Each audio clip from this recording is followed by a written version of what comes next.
Welcome to our channel. Today we how to authenticate with Kraken API key and nonce, complete guide step by step clearly. To authenticate with the Kraken API, you first need to create an API key. Log into your Kraken account and navigate to the API section in the settings. Click on Add Key to generate a new API key. When creating the key, select the permissions you want to grant, such as Query Global Trade Data or Trade. After configuring the permissions, click Generate Key. Make sure to copy both the API key and the private key. Store these keys securely, as they will be used for authentication. Next, we need to create a nonce. A nonce is a unique number that increases with each request you send. You can set the nonce to the current time in milliseconds for simplicity. In your code, create a function to generate the nonce by returning the current timestamp multiplied by 1000. Now that you have your keys and nonce, it's time to set up your request. Choose the API endpoint you wish to access, such as balance or open orders. Prepare your request parameters, including the nonce and any specific parameters needed for your call.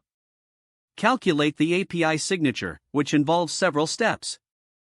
Concatenate the request path with the parameters and nonce in the correct order. Encode this string using HMACSHI512, using your private key as the key for the hash. Add the resulting signature to your request headers. Include your API key in the headers as well to complete the authentication process. Send your API request, making sure to use HTTPS for secure transmission.